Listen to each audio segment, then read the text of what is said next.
Hello students, hope you are doing well. My name is Jay Prakash. I'll be doing a subject called Automobile Engineering, that is Module 3, Steering and Suspension System and Ignition System. Let us see what are the contents that are there in this chapter.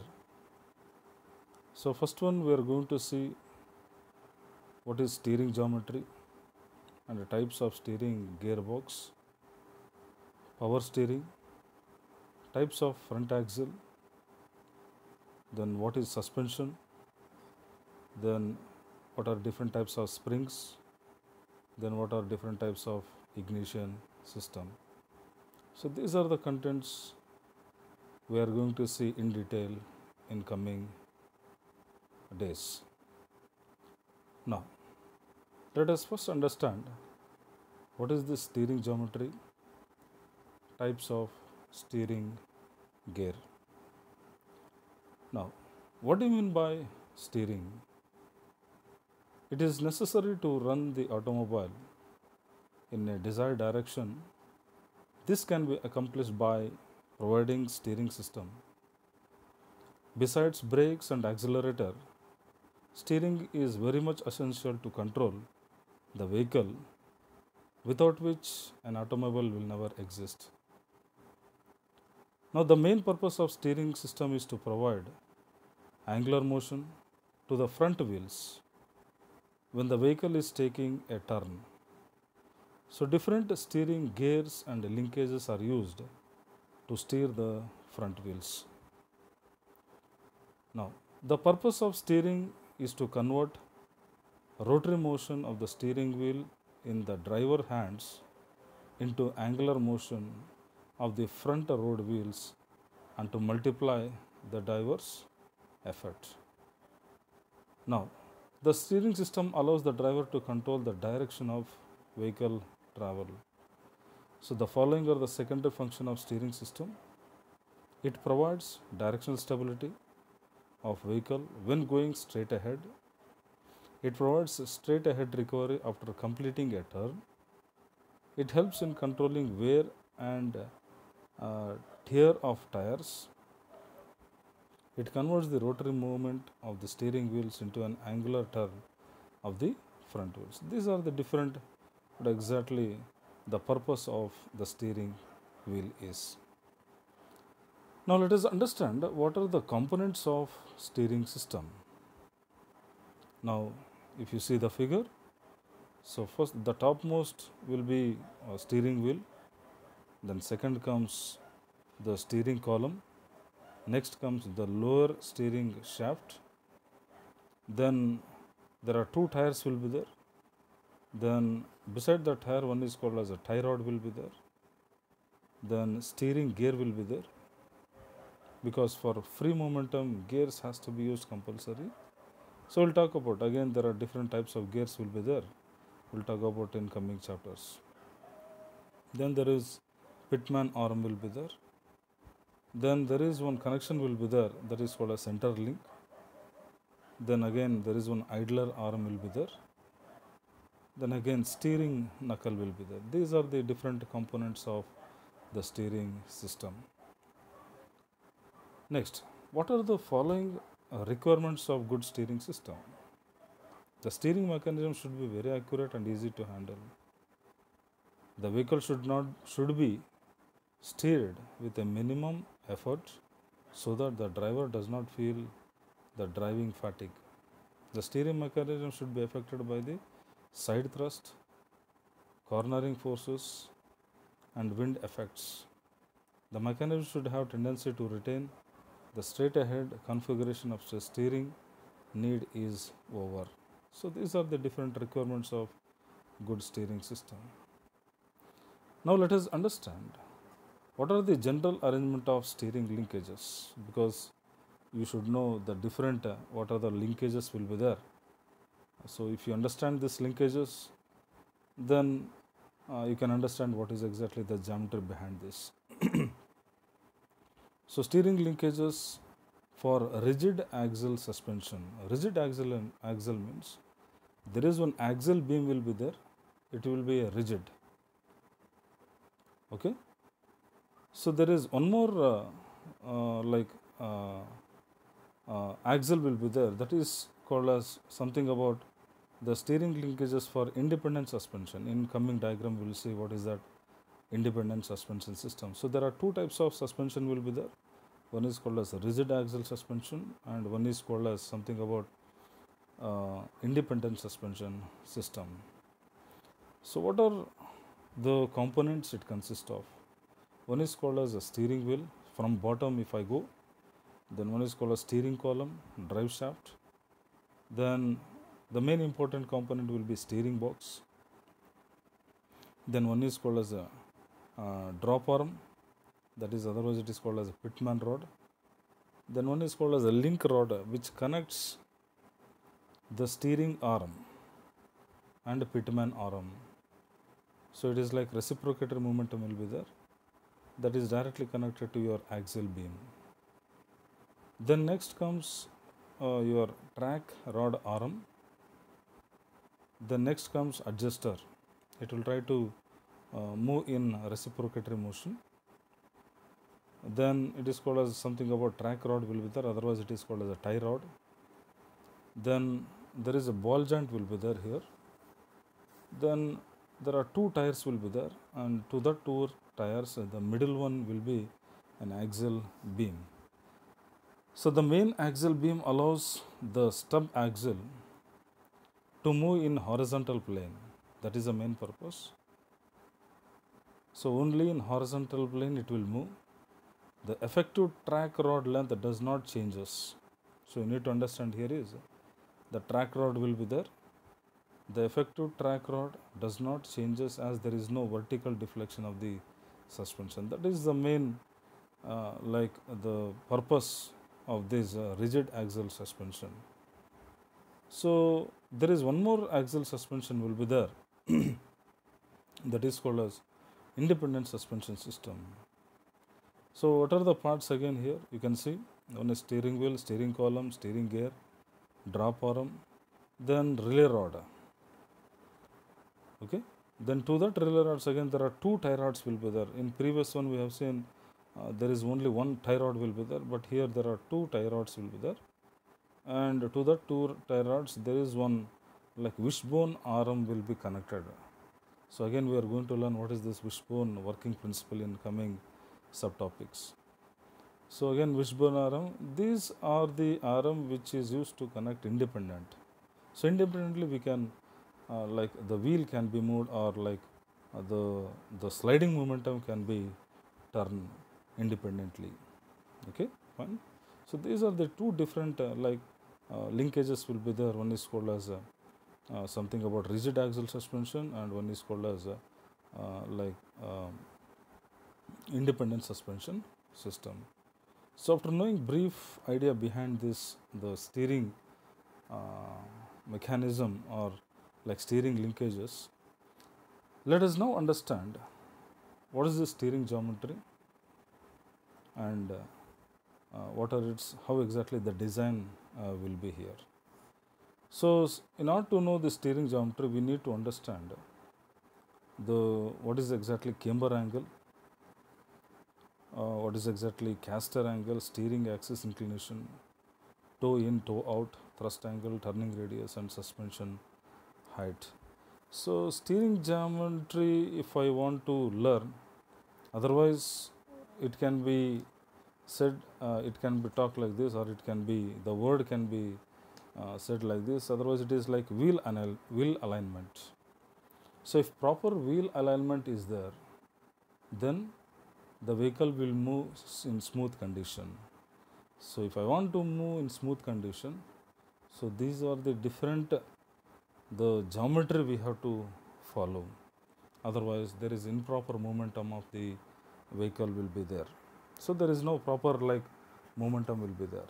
So you need to understand the steering geometry first. So wheel alignment refers to the positioning of the front wheels and steering mechanism that promotes easy of steering.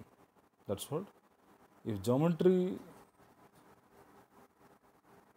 if proper geometry we are following here, then easy momentum of the steering can be done. So provides directional stability, reduces tire wear to minimum. So this is very important. If again geometry is not clear, if proper like geometry, the values it changes, again what happens, reduces the means the wear and tear will be more, the tires of wear and tear will be more. So reduces the wear minimum. To secure easy steering, smooth operation, already I told you, several front wheel alignment factors must be considered, such as so this is what you need to understand. So these are the different factors we have to consider. So in order to run smooth operation, okay, to secure easy steering and proper directional stability should be done. So next we will understand what is exactly this camber. So camber is one in which it is the tilt of the car wheel from the vertical. The tire life will be maximum when camber angle is 0. This is very important. So when camber or when the tire life or when the camber angle is 0, the tire life will be maximum. So camber angle is the inclination between the center line of the tire you are seeing in the figure, exactly the center line, or you can see the vertical reference. So it is the inclination between the center line of the tire and the vertical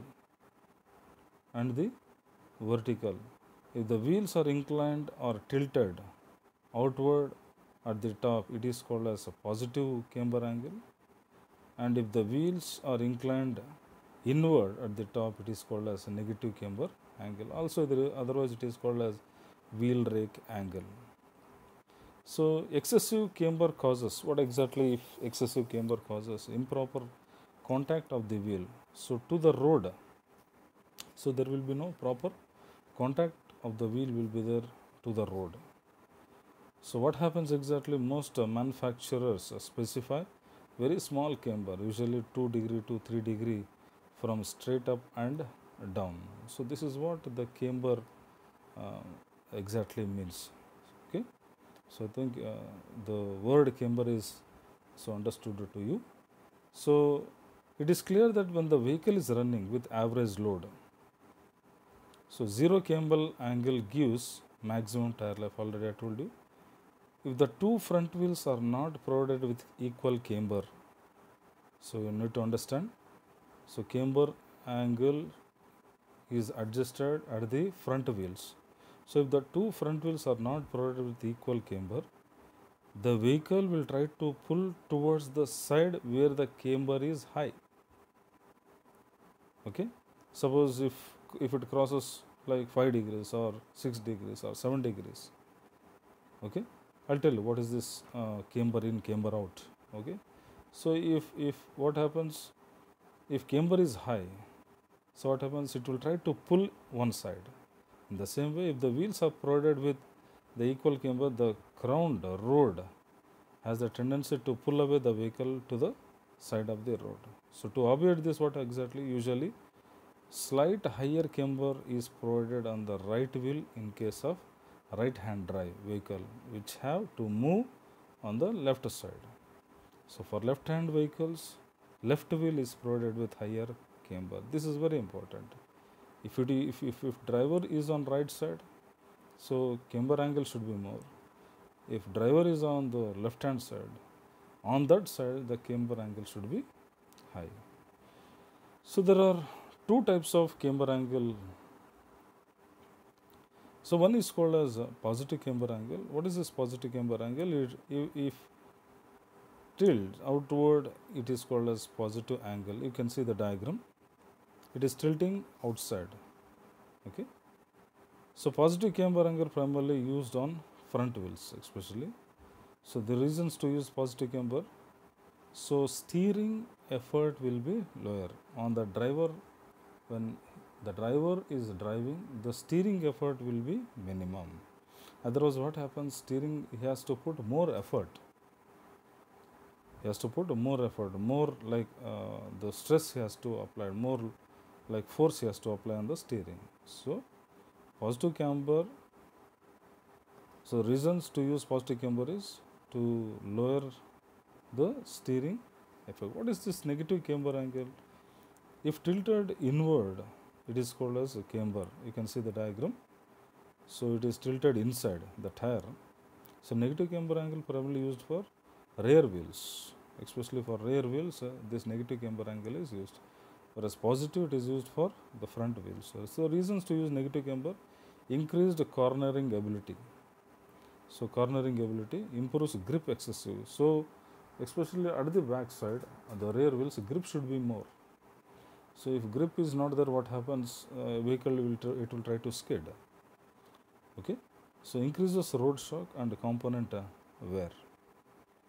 So after knowing brief idea about what is exactly camber, now we'll understand what is this. The next geometry that is called as a caster.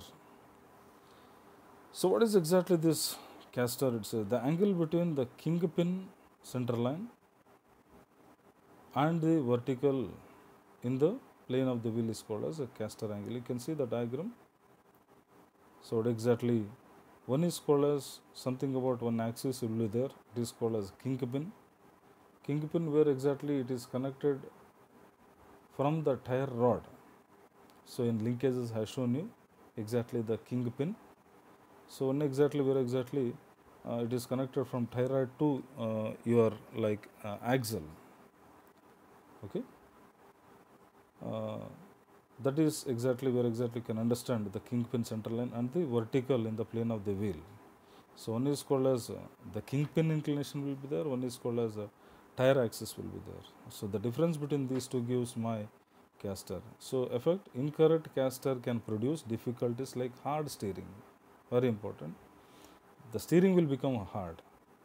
So if proper like the caster angle is not provided. So pulling to one side when brakes are applied. So it will pull one side.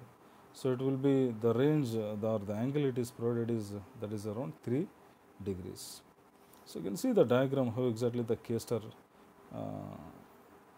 it is provided on the front wheel. So simple example. So caster angle you can see one axis will be like vertical, that is tire axis will be there, and one is called as something about the joint. It is like cylinder you can see, that is called as kingpin inclination. Okay, the angle between these two caster you can see there. Okay. So there are again two types will be there. One is called a positive caster angle. The caster is called positive when the top of the kingpin axis is inclined to the rear of the wheel. Okay. So top of the kingpin axis is inclined to the rear of the wheel. So benefits of positive caster is helps to maintain directional stability. So stability of the vehicle will be there, helps to return wheels to straight ahead after being steered. This is very important. So once the steering is rotated, again it will bring to its the normal position. So helps to return wheels to the straight. So once the tires are rotated to some inclination, again the tires it will try to come in to original position. That is what the positive caster angle it means. Then one is called as negative caster angle. If the topping of the kingpin axis is inclined to the front of the vehicle, it is called as a negative caster angle. So benefits of negative caster, wheel is easy to turn. So whatever the wheels are there, it is easy to turn. This is called as something about negative caster angle. So what is this kingpin inclination? The angle between the vertical line.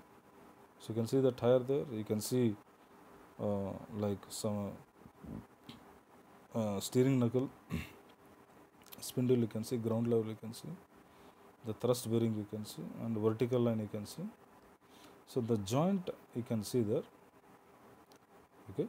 So the angle between vertical line and center of the kingpin or steering axle when view from when view from the front vehicle is known as something about kingpin inclination effect. It reduces steering effort, very important, particularly when the vehicle is stationary.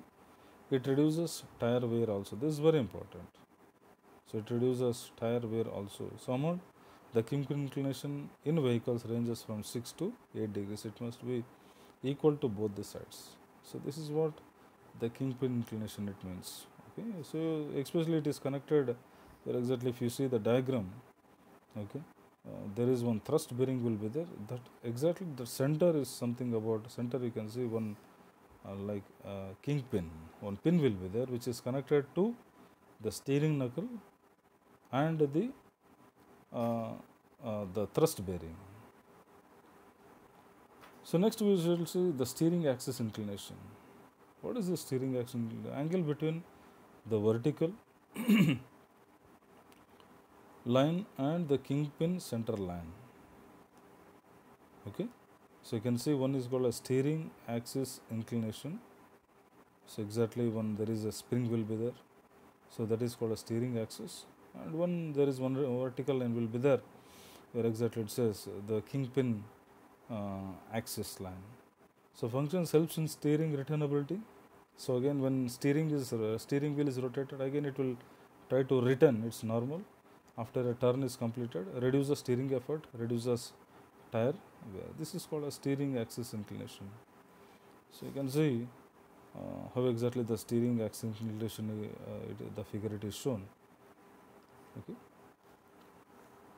So in case of kingpin, this is called a kingpin angle if ball joints are used. I'll repeat.